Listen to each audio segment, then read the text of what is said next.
Rabies telah menjadi momok yang menakutkan selama ribuan tahun.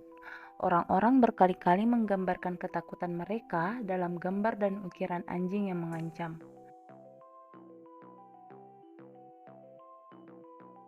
Rabies bukan hanya sekedar gigitan hewan yang menyakitkan, karena setelah memasuki tubuh, virus rabies dapat menyebar ke otak melalui sel saraf, kemudian berkembang biak dengan cepat atau bersifat dorman sebelum menyerang secara fatal.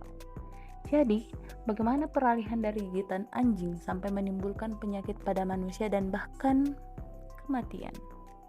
Virus rabies disebarkan melalui air liur. Cara paling umum untuk tertular rabies adalah melalui gigitan hewan seperti anjing, rakun, monyet, kelelawar, dan rubah. Virus rabies termasuk dalam keluarga Lyssavirus. Lyssa artinya amarah atau amukan. Dari namanya saja sudah menggambarkan apa yang mampu dilakukan oleh kelompok virus ini. Virus ini mampu menyebabkan kematian yang sangat cepat dan menyakitkan karena virus ini masuk ke dalam jaringan otak. Virus rabies merupakan virus neurotropik, yaitu virus yang menginfeksi jaringan saraf atau sel saraf. Ketika virus masuk ke jaringan otot, virus tidak akan bereplikasi dengan cepat, tetapi yang perlu dilakukan hanyalah bereplikasi secara cukup sehingga dapat sampai ke sambungan neuromuskuler yang akan membawanya dari sel otot ke sistem saraf pusat. Nah, pada titik ini kita akan mengira bahwa sistem kekebalan akan bekerja, mengenali penyusup berbahaya ini dan menghancurkannya. Akan tetapi, virus ini tidak terdeteksi oleh sistem imun karena memiliki trik jitu untuk bersembunyi dari sistem imun, yaitu bereplikasi secara perlahan di jaringan otot. Trik ini membuat virus berhasil mencapai sistem saraf dan menyelinap ke otak melalui blood-brain barrier atau sawar darah otak.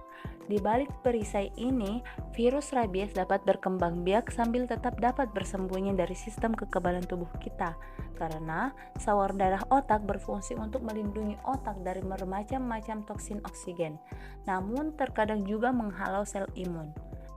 Saat virus bereplikasi di otak, ia mulai mengacukan protein seluler otak, menyebabkan disfungsi saraf. Pada tahap ini, gejala-gejala awal rabies mulai tampak. Setelah menginfeksi otak, virus mulai berjalan menuju organ tubuh, folikel rambut, dan kelenjar ludah.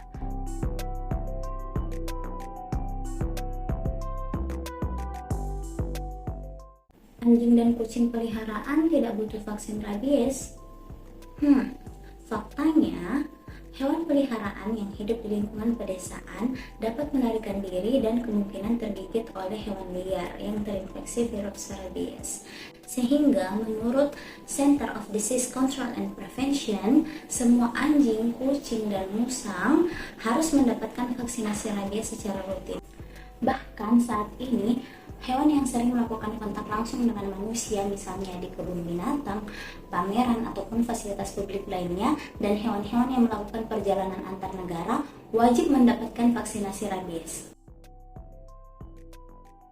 Nah, faktanya, menurut Organisasi Kesehatan Dunia atau WHO, salah satu hal terbaik yang harus dilakukan setelah digigit hewan yang terinfeksi dengan virus rabies ialah mencuci luka dengan segera dan menyeluruh untuk membatasi kemungkinan terinfeksi virus rabies. Namun, mencuci saja tidak cukup untuk mengobati rabies. Setelah tergigit hewan yang terinfeksi virus rabies, segera cari perawatan medis termasuk melakukan vaksinasi pasca terpapar virus atau terinfeksi virus rabies. Kemudian ada yang menyatakan bahwa virus rabies ini hanya ditularkan melalui gigitan hewan saja.